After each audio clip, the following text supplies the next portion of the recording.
Oh, do you know what? I think that's going to be a pretty steep descent. Oh, let's go for it. Let's go for it. What's life without a few risks, eh? G'day people, this is Monster Dad. Welcome back to this Space Engineers single player survival. I'm trying to think of a name for the series. I think maybe call it the Pilgrim's Revenge. I think that'll probably be a good name for that ultimate battleship we eventually build as well. I finished that rover. Whilst it was being finished, I went out and grabbed a little bit more uranium, a little bit more of the silicon, and I took apart one of the, or most of one of the rocks that was nearby. So I got a bit of iron as well, just so we can get started when we get the base set up. There's the crash site over there. It was absolutely pitch black by the time this was all finished. So what I did is I carefully drove over this way, generally in the direction of this crashed hostile ship, because I knew that the lake was over here somewhere. And I actually parked in exactly the right spot. I could not see that lake when I got here. All I did was I got to this bit here where the terrain was beginning to dip down, and I just stopped because I didn't want to crash. So this is the rover, the large rover, finished. I added a gyro as well. Everything that was at the crash site is now in here. So there we go. That is what Captain Dad has from his lifelong effort to buy his ship. But it will probably fit into a small cargo container actually. Probably not small, maybe a medium one. So yeah, that's what he's got to show for his life. So he's pretty ticked off at the pirates at the moment. Yeah, his life has been condensed down to this. But that will change. Yeah, so I was waiting here, parked here and waiting until daylight came up because I didn't want to risk going down there in the dark and crashing. So the job now is really to go out there and find a decent spot for a base. So let's get to it. Take the brakes off. Wow, why is it bouncing around? Oh, and there's some resources right next to us there. And I just had a quick look at that. It's iron, which is brilliant. So I marked that, just be on the safe side. Can we get down here safely, do you think? Should we give it a go? What is this jumping around for?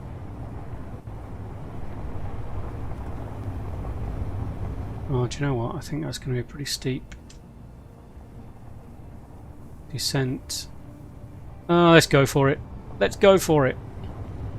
What's life without a few risks, eh? We've always got brakes, haven't we? As long as you don't tip over. Ooh, maybe it was a mistake. Alright. We did it.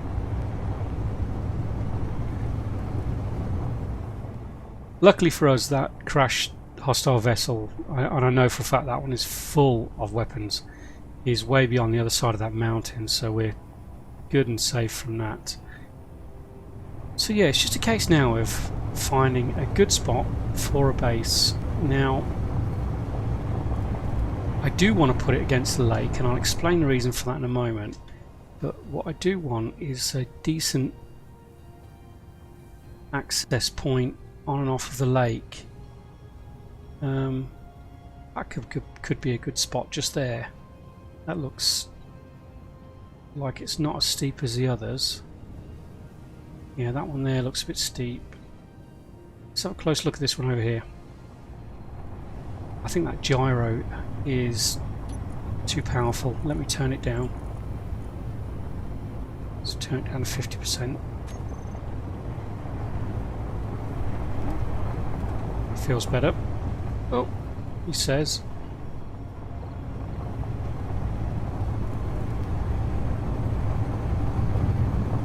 Yeah, that looks like it could be a good access point on and off the ice lake. So this is a lovely flat area here. So in actual fact, this actually may be a really good spot. There's only one tree to get in the way. Do you know what? I think we found our spot. Yeah, let's do it. Right, let me explain why I want to be by the ice lake. And quite frankly, it's to do with another mod that I have. Let me just park. Whee! And it is the hydrogen reactors mod. Now, I've seen a couple of YouTubers use this one, and I really like the look of this. The mod author is tried very hard to keep these balanced and not overpowered. What we normally have are the uranium reactors, but what this does is normally ice is pretty useful anyway for hydrogen thrusters and for oxygen generation, but that's about it really. And quite frankly, once I'm in space, I tend not to use hydrogen reactors. Oh, sorry, hydrogen thrusters. I use ion thrusters. The only time I ever use hydrogen thrusters is to get off planet, because the atmospheric thrusters are useful to about 5,000 meters. Then they become pretty much useless. Ion thrusters aren't any use until you get into space. So in that in-between bit, you need hydrogen thrusters to get the rest of the way into orbit. But that's really all I use them for. And I've wanted to do a hydrogen processing plant for a very long time, and this gives me a reason to do it. These use liquid hydrogen as fuel, and like I said, they're not particularly overpowered. They're in general fairly expensive to make. The ones that produce a lot more power than your uranium reactors are really expensive to make. The ones that are sort of an equivalent of your uranium reactors, not so expensive to make, and they're fairly balanced along the lines of the uranium ones. But what it does, like I say, it makes ice into a much more valuable resource and a much more usable resource. And what I've done in a previous game is I've put some automated robotic derricks that automatically mine ice using pistons and rotors, and used automated remote controlled cargo drones to run back and forward between the cargo boxes with the ice to my processing centres. But I haven't found a lot of use for the processing centre until now. So my intention is to make this Planet New Destiny into a completely fully automated, very large hydrogen fuel processing centre for the hydrogen reactors, and I think that will work really well. That Spirit of Lomond ship marker has just disappeared. I wonder if it despawned. Is that a thing? Possibly. So yeah, I mean that's what I intend to do with this, and I think that is going to be the goal for the Planet New Destiny. It's going to become Captain Dad's hydrogen processing facility.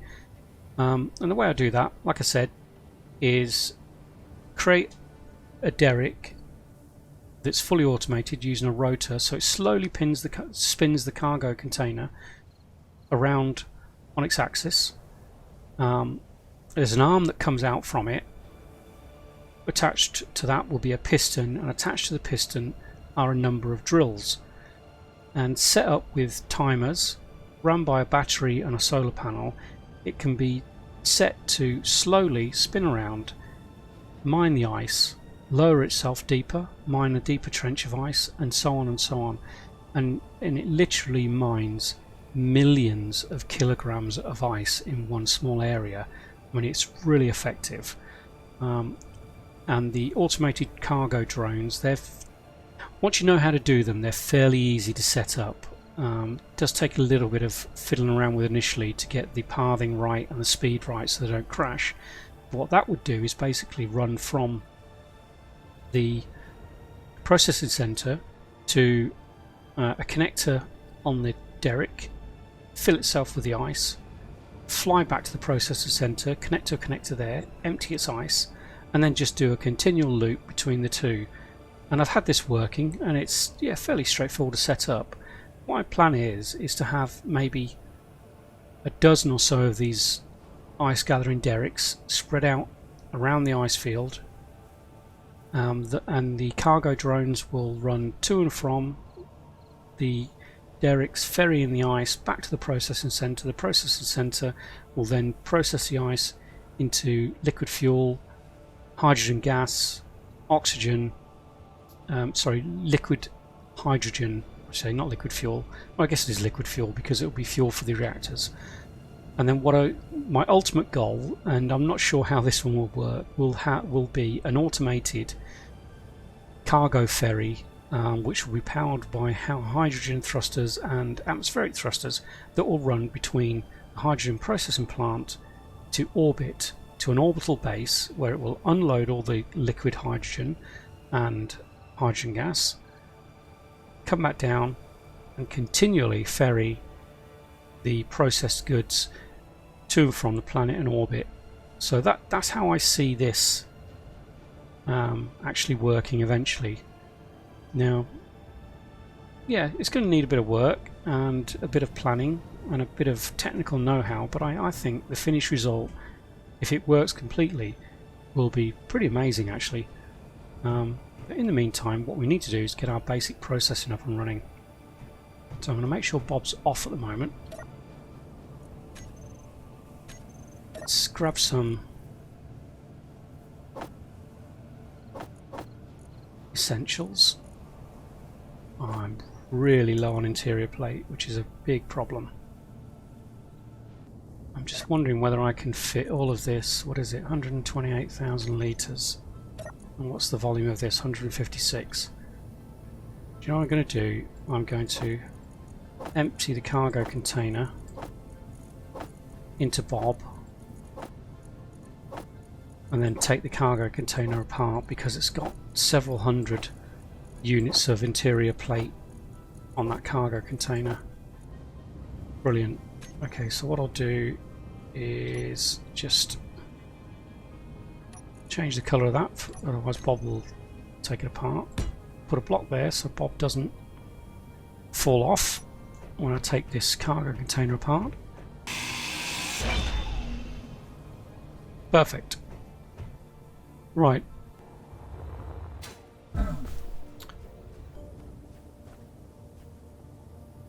I think if we start here and build that way, then that tree's not going to get in our way eventually.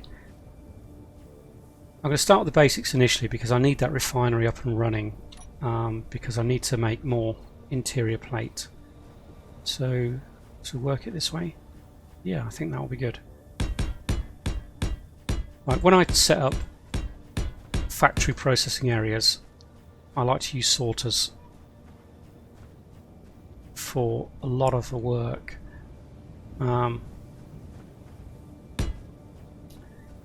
So at first what I'm going to do here is just pretty basic one, just so I can get the refinery up and running. So what am I going to need? I want let's just do a small cargo container at the moment.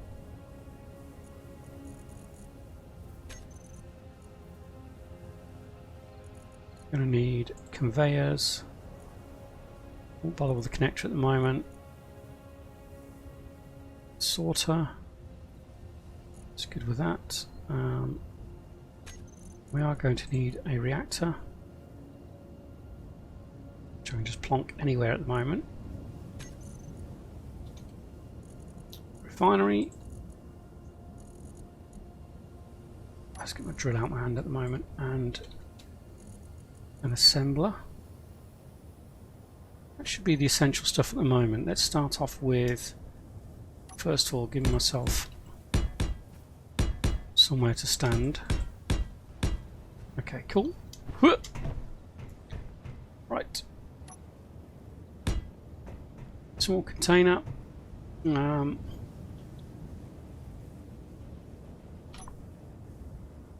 Conveyor sorter. I mean, a conveyor block. What do we want then? So this will be the goods in eventually. This will be a large cargo container eventually for goods in, and the goods in I do is through a sorter. So goods in through there, the sorter pulls everything out once it's in there. I then want a refinery, and I need space to put modules, so put it this way round. Do I want it that way round?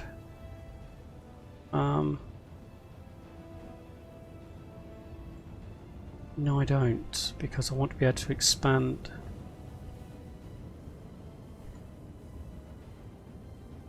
So the way I normally set it up is I'll set up a group of one of each thing at the moment, one assembler, one refinery, but I'll set them in such a way that I can expand out this way for the factory, so that always leave room for expansion. So in that case I'm going to need to run the conveyor blocks underneath the refinery into the underbelly of the refinery. So where's that? That's now. So if I run it that way, I can run them side by side down that way and get the modules on. So the underneath is there.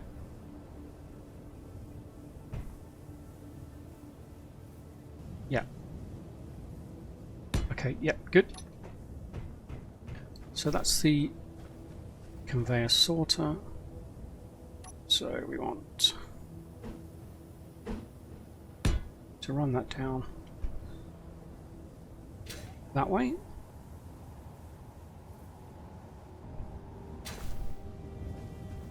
Okay, so goods in. Sorter will pull them through, push them through to the refinery. That's not right, is it? Oh, idiot. Right, okay. I'd forgotten where the connector was on the refinery. It's there. Okay, that's got it.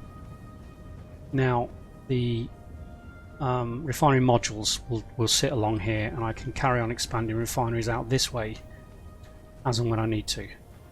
So that's what I wanted to do. Now, actually that needs to be... Oh, bear with me a minute while I get this sorted out.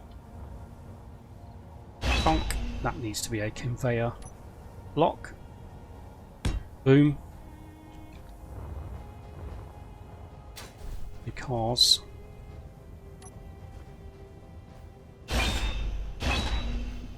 stuff come out of the refineries when they're finished. So like that, and this will run into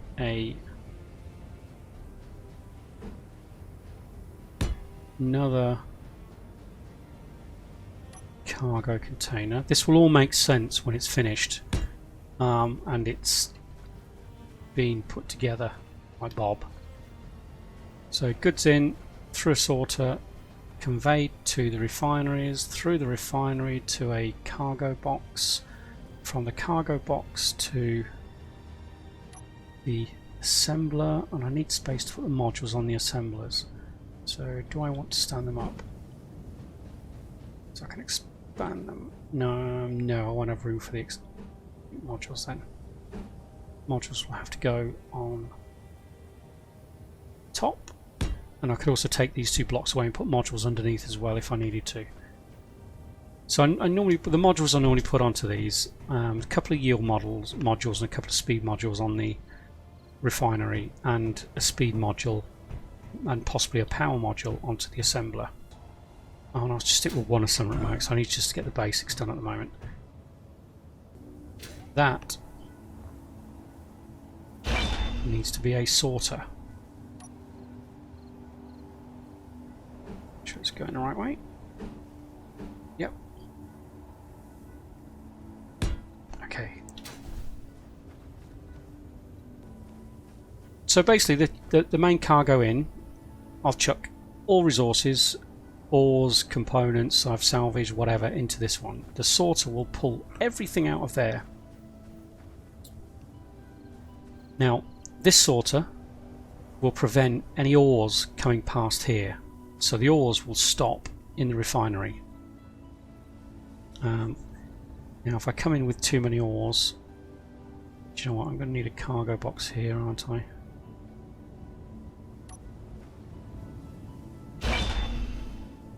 Yeah, I don't. If the refinery, if I bring in too many ores for the refinery to handle, those ores will then stop here in this cargo box and then be pulled into the refineries as and when space occurs. Okay, so all the components and everything will come through here. So the next sorter will allow everything except ores to come through, and that will get passed through this cargo box and then through this assembler. However, there is a sorter after this assembler that will prevent finished ingots from passing further than here. So the finished ingots will sit in this cargo box and be drawn into the assemblers when they're required, and the finished components are dragged through by this sorter into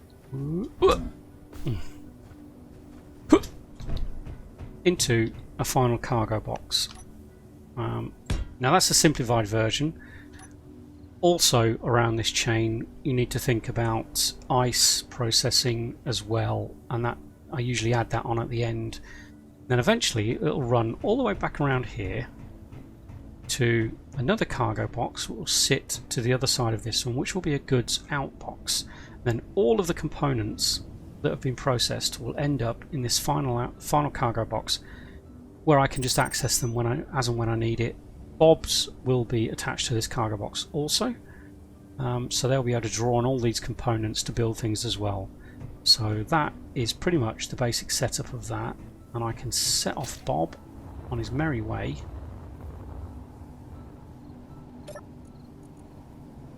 Make sure he's not going to destroy anything that's not owned. Yep, good. And let's go. So he should be within range of all of that, and he'll build it for us. Now I've got loads of interior plate on me, so I might as well do these cargo boxes. Help him on his merry way.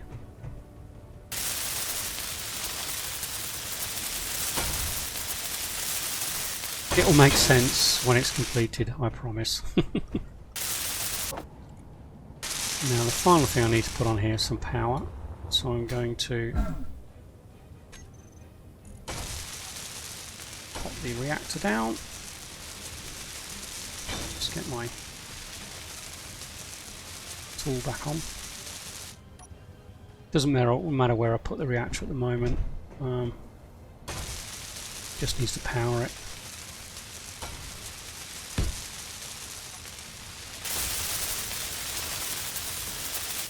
Okay. So how are we going?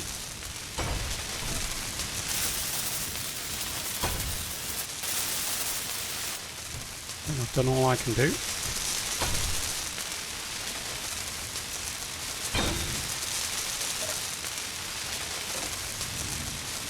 There we go, we've got power.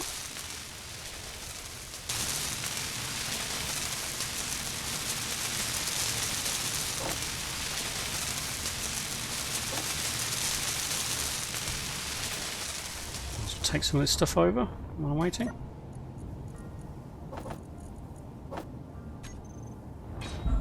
Ouch. Okay, so most of it's finished, or most of the routing of everything's finished. I'm just waiting for some small steel tubes, which I've just put into the assembler. I think they're ready. Finish that one, and that one. Might as well make some interior plate while I'm at it as well. 100 of that should do at the moment. Good.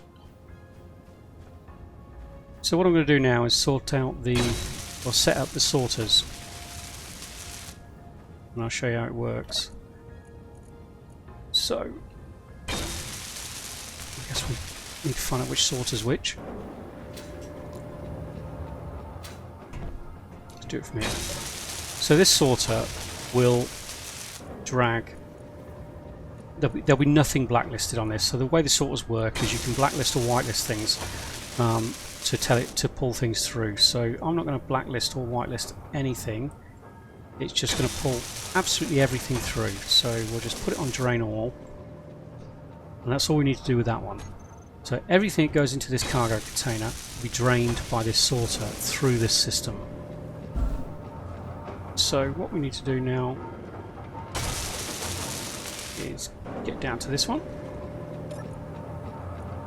Let's turn it off for the moment. So drain all. So we want everything to go through this one except ores, so we'll leave it on blacklist. Now we could just press ore, but I never trust that, so I do tend to go through and add them individually. Up to you whether you do that or not. So highlight each one, then control press the next one, and it'll highlight all of them eventually. So we've got cobalt, gold. Gravel is processed, isn't it? Yep, that's right. Iron. Magnesium. Nickel. Right, scrap metal I think is one of the ones, if you press just ore, that'll still send the scrap metal through.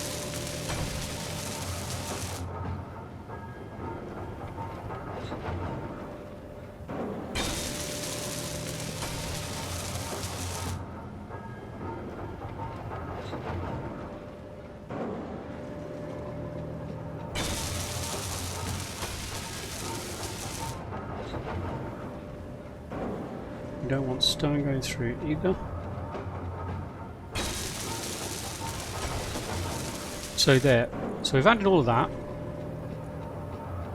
We can now switch that one on. Now that will prevent any ores getting past the refineries. So any ores will either stop in this cargo box or go into the refinery. Once the refinery is full, they'll either stop here. If that's full, they'll just wait at this one until the space is available. So now, oh, we haven't completed that. Okay, that's it fully plumbed in. So now, what we want to do, this one, is we want to prevent ore and ingots from passing this one. So that way, the processed ingots will be dragged through by this sorter, but they will stop here, and then they'll get dragged through by the assemblers as and when they're required. So let's turn that one off. I'll be back with you in just a minute when I've blacklisted all the ores and all the ingots. Alright, what I have done is left off uranium ingots because I do want those to come through because they'll end up in the reactors. So there we go. So now, as and when components are completed here, they should get pulled through now to this cargo container. Why are they not getting pulled through?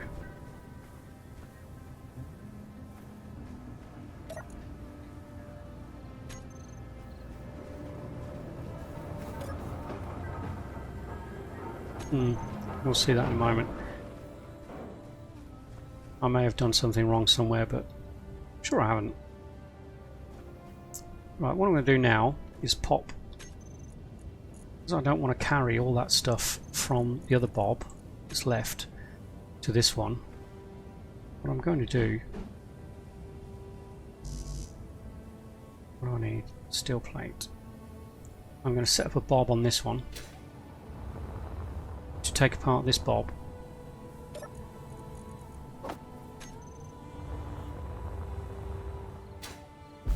And it will transfer everything from there as well.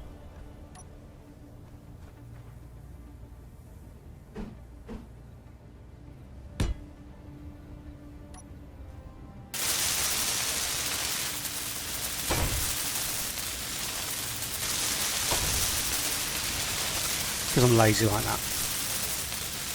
And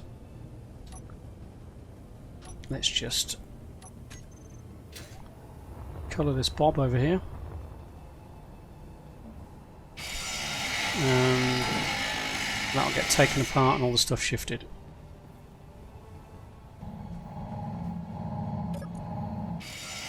So as you see, there's stuff coming into this and it's automatically being drawn through. So same with these ores, they're being drawn through. The ores should now be in here. Yep. Let's do some more iron. Oh no, let's leave the uranium for a bit. Finished ingots should remain in here, but everything else should be drawn through. So, which suggests that there's a problem with this sorter. So, blacklist. That means everything else should be going through. Oh, I know what I haven't done. I didn't put drain all. There. Now we should see this lot disappear from here apart from ingots. And yep, it's all draining. Stuff that's processed in here should be pulled through, and it is. And everything else, all the components, should end up in this cargo box.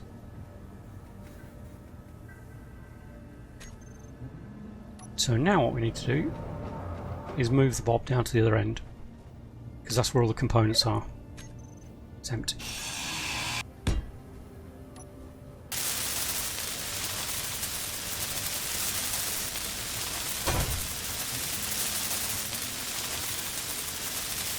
Okay, so the system was working. I just forgot to press drain all on the sorter. So human error, as always. Machines work fine. We don't. So let's just set this one up again. Prime before weld. Grind colour. Don't take apart unowned blocks. And that one I'll switch on at the moment because how are we doing? I'm going to put another cargo container on here. That one's beginning to look a bit full. These cargo containers will be changed eventually into large cargo containers. Let's put that there. You see these little bars on these cargo containers. This is a small mod I've got installed that just gives you fill bars on cargo containers. Really, really useful. At a glance you can see how full or empty they are. One of the best mods I think I've ever installed. What are you missing?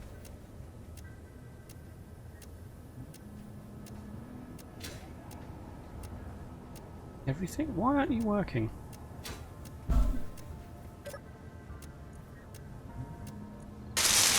Oh, it's just taking its time drawing the stuff through.